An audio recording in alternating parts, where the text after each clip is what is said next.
Ողջույն սիրելի ունկնդիրներ, Բելգահայի եթերում անվանի թավջութակահար, հեղինակային միջազգային մրցույթների դափնեկիր Սևակ Ավանեսյանն է և տնողազուրկ հայ երեխաների օգնության միության բրյուսելյան գրասենյակի տնօրեն Լիլիթ Ղուկասյանը։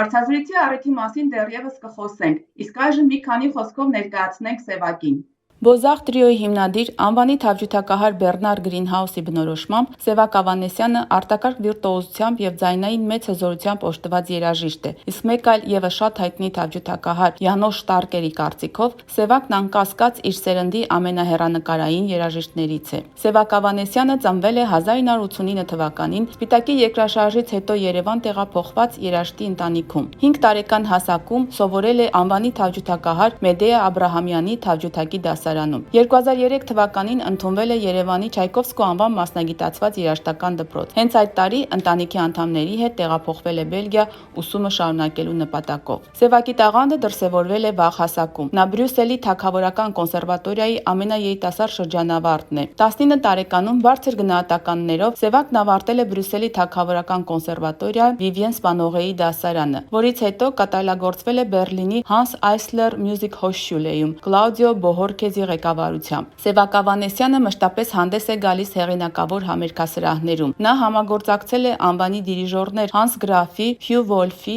Անդրեյ Բորերկոյի և այլոց հետ։ Սևակ Ավանեսյանի Բելգիայի ազգային նվագախմբի հետ ելույթը Բոզախ համերգասրահում Բելգիայի հեռուստատեսության քննադատների կողմից գնահատվել է որպես համերգաշրջանի լավագույն համերգ։ 2016 թվականին կայացել է Գոմս Շահբազյանի Rhythm and Intervals վավերագրական ֆիլմի պրեմիերան՝ նվիրված Սևակ Ավանեսյանի Բեռլինում անցկացրած ուսման տարիներին։ Ֆիլմը մրցանակներ է շահել մի շարք փառատոներում և հեռարձակվել է Արտե հեռուստաալիքով։ Սևակը նվագում է Մաթեո Գոֆրիլերիի 1689 թվականին կերտած King թավջութակով, որը նրան տրամադրել է Միշա Մայսկին։ 44-օրյա պատերազմի ժամանակ Շուշիի Ղազանչեցոտ եկեղեցում Սևակ Ավանեսյանը նվագեց Կոմիտասի կռունկը, որով նա ամբողջ քաղաքակիրթ աշխարհի ուշադրությունը, թեկուզ և մի փոքրիկ ժամանակով, բևեռեց Արցախում ընթացող պատերազմի վրա։ Նա միաժամանակ նվագել է Շուշիում գտնվող Վերին մզկիթում, կատարելով ավստրիացի թավջութակահար Կիյան Սոլտանի Persian Fire Dance ստեղծագործությունը։ Սա խոսուն ապացույց է այն փաստի, որ հայերը գնահատում են մշակույթը, անկախ նրանից, որ կրոնին է պատկանում։ Քչերը գիտեն, բայց Սևակը նաև մարտեր առանց կանոնների Եվրոպայի չեմպիոն է։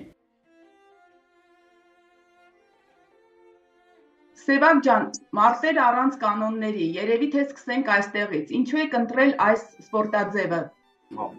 Մարտեր առանց կանոնների եւ քիքբոքս եւ բրազիլական ջուջիցուի ես արդեն երևի մոտ 20 տարվա պրոֆեսիոնալ եւ պարապում եւ մասնակցում եմ։ Ինքը ինչքան էլ տարբերվում է երաժշտությունից, արվեստը միշտ մնում է արվեստ եւ նույն աշխատանքն է եւ որպես երաժիշտ բեմ բարձրանալու համար եւ որպես սպորտսմեն ռինգ մտնելու համար։ Տենց լրիվ մարդկանց թվում է շատ են տարբերվում, բայց իրականում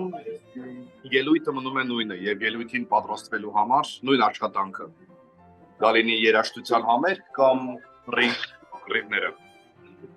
Այս սպորտաձևը ենթադրում է որոշակի վնասվածքներ, արդյոք դա չի խանգարում հետագայում նվագելուն։ Վնասվածքներ անկեղծ ասած ահագին ունեցել եմ, բայց ձեռքերին երբեք ոչ մի բան չի եղել, շատ ուշադիր եմ։ Դրա համար ավելի շատ քիքբոքսով եմ զբաղվում, որտեղ ունենք մեծ ձեռնոցներ եւ մատերը չեն ջարդվում հիմնականում։ Ես իմ հետ ձեռք չեմ վնասել։ Քիթ, ոտ, ողջ մի քանի անգամ ջարդել եմ, բայց ձեռքերը երբեք։ Հույսով եմ չեմ էլ ջարդի։ Սևակ ջան, երևի թե անցնենք մի քիչ ավելի լուրջ թեմաների։ Ամբողջ աշխարհը գիտի, որ պատերազմի ժամանակ նվագել եք Շուշիի ռմբակոծված ամենափրկիչ Սուրբ Ղազանչեցոտ եկեղեցում։ Կպատմեք մի քիչ այս մասին, ինչպես ստացվեց, ինչու հենց կռունկը ընտրեցիք եւ որն էր այդ կատարման նպատակը։ Կռունկը լրիվ պատահական եղավ։ Ես գնացել էի այնտեղ, ես Հադրութից գնացի, եթե չեմ սխալվում, այդ կողմերն էի։ Դե պատերազմի ժամանակ բոլորով հիշում եք ինչ օրեր էին եւ ամբողջ հայությամբ, ամբողջ աշխարհի ինչ որ մի ձևով մասնակցում էինք եւ փորձեցի օգտագործեմ երաժիշտ լինելը, Բելգիան ներկայացնելը ինչ որ բողով մեդիային ցույց տալ թե ինչ է կատարվում, իսկ սկզբանե պլանավորված էր բախ, բայց լրիվ պատահական ստացվեց Կոմիտաս, ես էլ չգիտեմ ինչպես։ Մի քիչ ցավալի է, որ այն պատմությունները ինչի տակ որ մտածել եմ պապերի կողմից, հիմա ես եմ արդեն սկսում պատմել։ Դառնանք ոչ թե պատմություն, այլ պատմություն գրող։ Մարդիկ դրա այդ շատ ցավալի է, որ ես էլ իմ թորներին եմ պատմելու, թե գիտեք, մի օր Շուշի ունեինք։ Ոնց որ իմ պապն էր պատմում, որ մի օր Անի ունեինք եւ Վան ունեինք։ Բայց իրականությունը պետք է ընդունել հենց ոնց որ կա ու տեսնենք ինչ անենք։ Հույսով եմ կարողանանք վերադարձնել։ Հուսով ենք։ Իհարկե դրանք թաղծոտ պատմություններ կլինեն, երևի թե։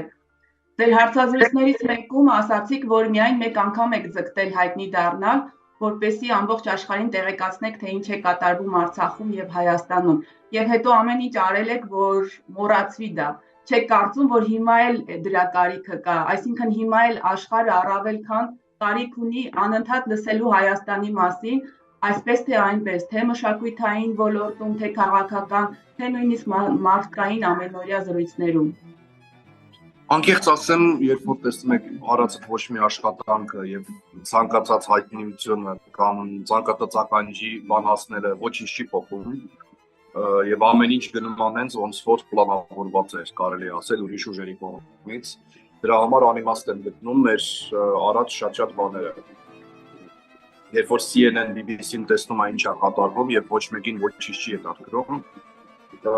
միաժամանակ Ուկրաինայում ամեն մի ասեղ ջարդվելուց բոլոր մեդիաները դրա մասին են խոսում եւ կարծես թե ամբողջ աշխարհը միայն մի ուղղությամբ է բանանում։ Այսինքն կոպեկը միշտ ունի երկու կողմ եւ հետեւաբար մեր պատերազմն էլ ինչքան էլ մենք որպես հայ մեր կողմ ներկայացնենք, ադրբեջանցիներն էլ, մեր ճշնամիներն էլ ունեն իրանց կողմը։ Եվ աշխարհը միշտ փորձում է բալանսի բերի։ Մի երկիր կա, որ ճշտամուն է պաշտպանում, երկիր կա, որ մեզ։ Իսկ Ուկրաինայի դեպքում ոնց որ 100% երկրների Ուկրաինային են պաշտպանում, դա շատ ցավալի է, որը չեղավ ոչ Իրաքի պատերազմի դեպքում, ոչ Սիրիայի, ոչ Յուգոսլավիայի, առավել եւս ոչ 44 օրվա պատերազմի ժամանակ։ Հետեւաբար մեր արած շատ բաներ անիմաստ դրա համար չգիտեմ հաջորդ կայլը որն է մենք իսկականից մեր ապնածա մեր պատմության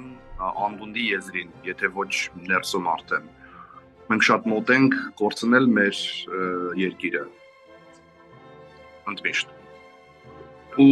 մենք չենք հասկանում, մենք անդադ ասում ենք մենք հին ազգ ենք, մենք քրիստոնյա ենք, ես ընկել ենք, բայց մեզնից ավելի հին ազգեր, մեզնից ավելի շատ պատմություն ունեցող ցեղախմբեր այսօրվա օրով երկիր չունեն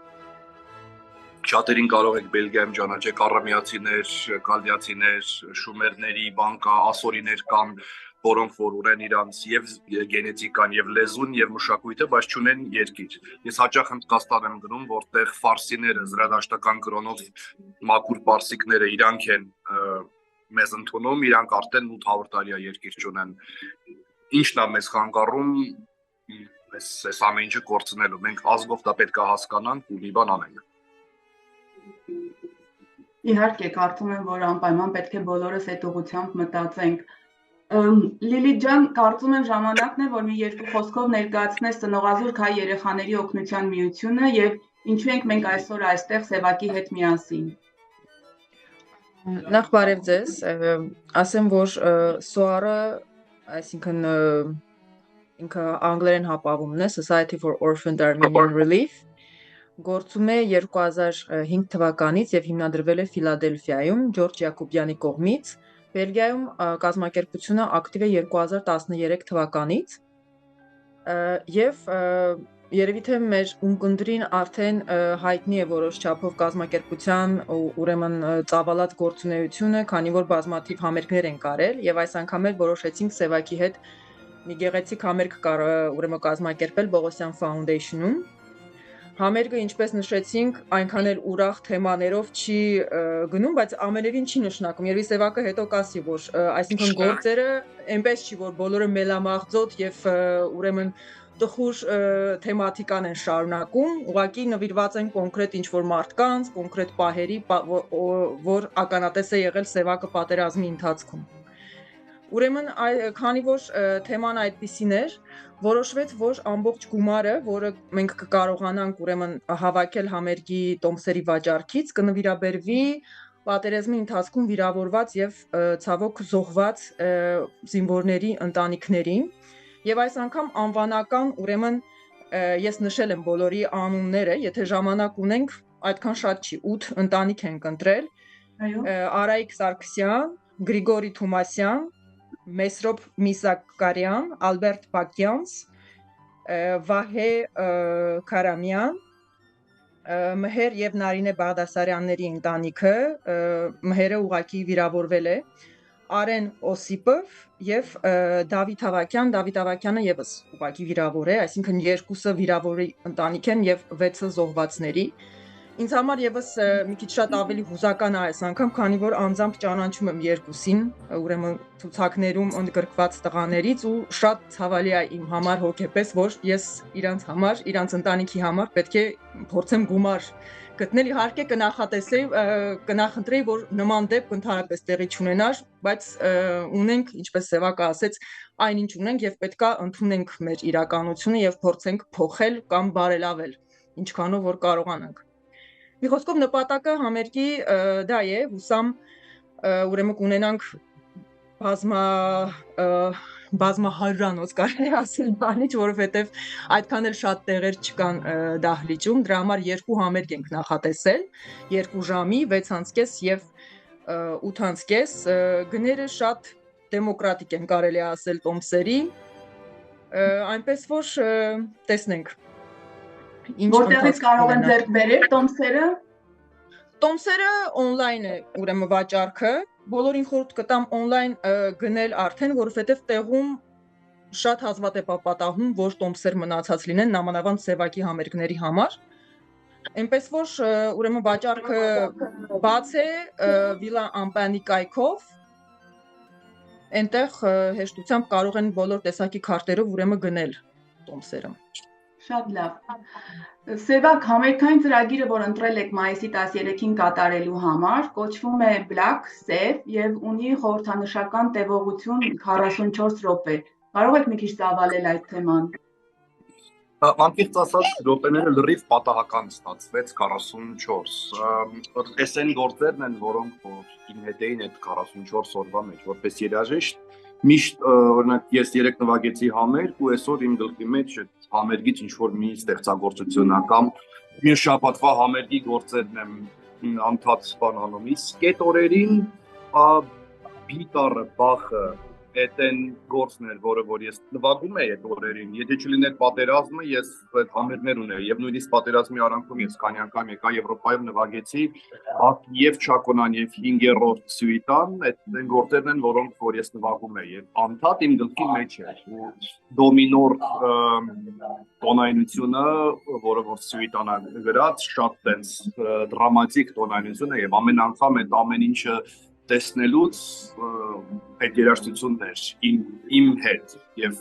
երեկոյան երբ որ ես Արցախում էի, երբ որ դրոններից էին ինչ որ փախնում բունկերում բան, ես պատրաստվում էի իմ համերգին եւ նվագում էի բախ եւ լիգեցին Էլբարը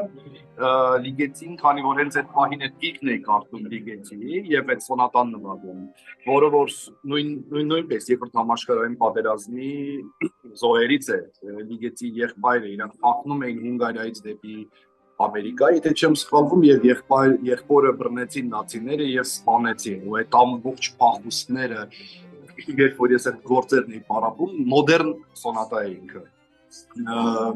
Ամեն կողմից այդ դրոնի ձայները եւ այդ գլիսանդոները, որ թավջութակի վրա կա, շատ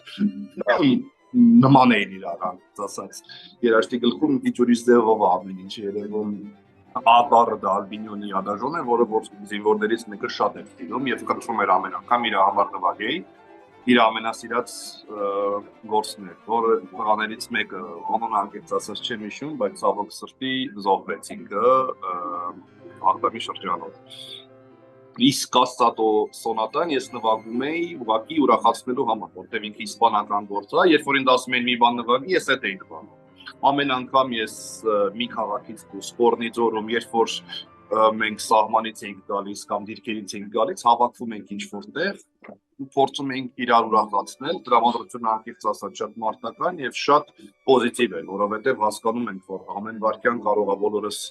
մահանանք, իսկ ներկաներից շատերը տենց էլ զոհվեցին, հետևաբար մեզ մնում է այդ մի երկու ժամը ուրախանալ։ Իսկ ուրախանում ենք կատակներով եւ հետևաբար թավուտակահարկա, դե մի բան մեր համար նվագ։ Ես միշտ նվագում էի կասակով, որովհետեւ ինքը ուրախ երաժշտություն է, իսպանական։ Իսկ դե կրունկը, քեյտարը արդեն գիտեք բոլորը, կոմիտաս, կրունկ, ինչի, այսինքն ու այդ երբ որ է ծրագիրը տենց հիշում եք այդ օրերին ինչ գործեր էր, ինչ էի նվագում, ինչ էր կատարվում, տենց գումարվեց իրար, ստացվեց 44 րոպե։ Որոշեցի տենց ծրագիր անեմ, հետարքիր, այսինքն ինքը ինքան էլ դրամատիկ չի, ինչքան կարող եք պատկերացնել։ Ուղղակի վերջում համերգը կարելի ասել ավարտվում է կասադոյով, իսկ կրունկը ուղղակի հիշեցնում է, որ ինչի ենք հավաքվել էլի կոպիտ համերգի իմաստը։ Սևակ, պատերազմից հետո վստահաբար Արցախ գնացել եք։ Կարող եք նկարագրել այն զգացումները, երբ առաջին անգամ անցաք կորսված Շուշիի կողքով։ Եթե իհարկե դժվար չէ, հասկանում եմ, որ կարող է մի քիչ ուզիչ լինել։ Շատ ցավալի է, որովհետև ադրբեջանցիներն էլ հատկապես հենց այդ սահմանի վրա կանգնացնում են իրանց ամենաբոյով ուժեղ տենց իմիջ են ստեղծում, թե իրանք դա են։ Իրականում իրանք դա չեն։ Ճիճուներից շատ քիչ տարբերվող ազգացեղակույտ են իրանք, բայց այդ առաջնագծին իրանք միշտ կանգնացնում են ուժեղներին զինված, տենց են universal soldier-ների շորերով ստև բան, որպեսզի ամեն անգամ մենք անցնում ենք, մեր աչքերին են նայում, ի հակառակ դրան մեր հայ իշխանությունը կանգնացնում է երևի հայ ազգի ամենատգեղ, ամենախեղճ, կուզիկ, չաղ 3-4 զինվորներին, նույնիսկ ավտոմատներով չէ, հրացաններով, այսինքն երբ որ տեղով անցնում ես, տեսնում ես քո հետևի կանգնած զինվորին, որը որ դա չի, հայ զինվորը դա չի։ Իրականում մենք բոլորս գիտենք մեր հերոս զինվորներին, տղաներին, որոնց շնորհիվ մենք այսօր վարով այդ երկիրը ունենք, բայց չգիտես ինչի անցնում ես սկզբից հայկական սահմաններով, որտեղ մի հատ ցելոֆանից խրճիթ է սարկած, որտեղից երկու հատ շատ տգեղ արտաքինով եւ մեծ փորով ուզիկ զինվորներ են դուրս գալիս, բացում հայկական սահմանը եւ անցնում է Շուշիի մոտով, որտեղ կանգնած են այդ universal soldier-ները, էլի մի 20 հոգի, 2 մետրանոց բոյով, թիկներ։ Իհարկե դա միանգամից արդեն կոտրում է հասարակ քաղաքացու ոգին։ Հասկանում ենք իհարկե ինչ է կատարվում եւ տեղական եւ թշնամու իշխանությունների կողմից, որ այդ ամեն ինչը ընդամենը թատրոն է, պատերազմը եւ զինվորները այդ կանգնած մի 5 հոգին չեն։ Բայց այդ ոգին կոտրելուց հետո հասնում ես Արցախ եւ տեսնում ես արցախցին ով է իրականում։ Այսինքն մարդիկ, ովքեր ապրում են հենց Թուրքի դեմ 10 մետրի տեսքում եւ հերոսաբար ունենում են շատ երեխաներ, տնկում են ծառ, սարքում են տուն, ոչ մի փամփուշտ չեք տեսնի, այսինքն պատերազմից 3 ամիս հետո արդեն ամեն ինչը մաքրվել էր։ Նույնիսկ հիմա այս բլոկադայի մեջ իրանք չեն ուզում լքեն իրանց երկիրը, այսինքն հասկանում ես, որ այս մարդիկ են հանուն որոնց արժե կռվել, զոհվել եւ անել ամեն ինչ, ինչ որ մենք ազգով փորձում ենք անել։ Արցախում ես 1 ամիս էի անցյալ տարի, հուլիս ամսին, եւ երևի իմ ամենագեղեցիկ եւ ուրախ 1 ամիսն էր։ Մարդիկ ամեն ընտանիքում կան զոհեր, վիրավորներ, տաքսին որ գալիս է քեզ տանի, մի ոտանի երիտասարդ է, մի ձեռանի, այսինքն շատ ես քաղաքում տեսնում։ Բայց մարդիկ ապրում են եւ երջանիկ են եւ ուժեղ են, իրանց ոգին ոչ մեկ չի կոտրել։ Մի քիչ էս Երևանի կենտրոնում զավեշտալի է, որ մարդիկ չեն հասկանում, որ Թուրքիա իսկականից 50 կիլոմետրի վրա է, ու շատ հանգիստ կարող է քայլելով գազդել։ Իսկ Արցախում մարդիկ հասկանում են եւ բոլորը պատրաստ են կռվելու եւ պահելու մեր հողերը, մեր Երևանը եւ Արցախ առաջերտին։ Եվ պետք է ամեն ինչ անենք, որ տենց մարդիկ հասկանան, որ մենք իրանց հետ ենք։ Միայն ինձ թվում է մեր ներկայության, որովհետև խնդիրն այն հայերի, որ ովքեր գալիս են Հայաստան, հիմնականում այս մի քանի փողոցում են, Գառնի, Գեղարդ, մաքսիմում Էջմիածին, եւ համարում են իրանց հայ լինելու պարտականությունը կատարված։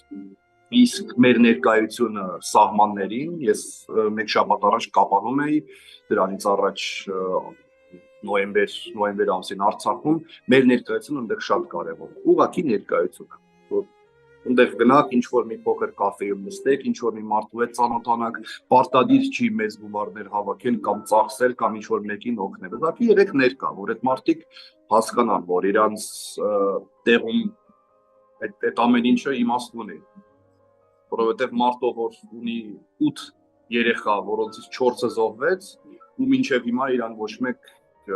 բարևել չի տալիս, իրան մոտ չեն գալիս, իրան պետք է բացատրել, որ իմաստ կար այդ ամեն ինչի համար, գնահատվում է։ Դրա համար Արցախ գնալը եւ Սյունիք գնալը եւ սահմաններ գնալը մեր բոլորի կողմից պարտականություն պետք է լինի, եթե ուզում ենք ունենանք հայրենիք։ Շնորհակալություն։ Սևակ շատ եք ճանապարհորդում, անդադ համերգային շրջագայությունների եք։ Ինչպես եք հասցնում, ինչն է ձեզ ուժ տալիս այդ ռիթմին դիմանալու։ Ես շատ եմ սիրում իմ մասնագիտությունը, իմ գործը, ես ժամանակին Բելգիայի նացիոնալ օրկեստրի առաջին թավջութակն էի եւ ունեի ահագին ստաբիլ կյանք, առավոտից գործ եւ տուն, նորմալ մարդու պես, բայց այս սոլիստի կյանքը ինձ ավելի է դուր գալիս եւ ամենաշատը ինձ հնարավորություն է տալիս գտնվել Հայաստանում էլ ավելի շատ։ Եթե ես ունենայի ցանկացած ուրիշ աշխատանք կամ լինեի կոնսերվատորիայի պրոֆեսոր կամ ինչ-որ օրկեստրում նվագեի Եվրոպայում, ես այսքան շատ չէի կարողանա գտնվել Հայաստանում։ Իսկ ընտրեցի ես դժվար ծանր սոլիստի կյանքը, որպեսզի կարողանամ ապրել Երևանում եւ ստացվեց։ Սևակ, շնորհակալություն այս գեղեցիկ հարցազրույցի համար, շնորհակալություն այն ամբողջ բարեգործական գործունեության համար, որ դուք իրականացնում եք չնայած ձեր զբաղվածությանը։ Լիլիթ ջան, ձեզ էլ եմ շնորհակալություն ձեր գործունեության համար, որով անուղղակիորեն ակտիվացնում եք Բելգիայի հայկական համայնքի մշակութային կյանքը։ Սիրելի ունկնդիրներ, ինձ մնում է մեկ անգամ ևս ձեզ հիշեցնել, որ մայիսի 13-ին Սևակ Ավանեսյանը բարեգործական համերգով հանդես կգա Վիլա Ամպեն մշակութային կենտրոնում։ Շտապեք ձեռք բերել տոմսերը կենտրոնի կայքից։ Ձեզ հետ էր Արմինե Հարեյանը, կհանդիպենք մայիսի 13-ին։ Տնտեսություն։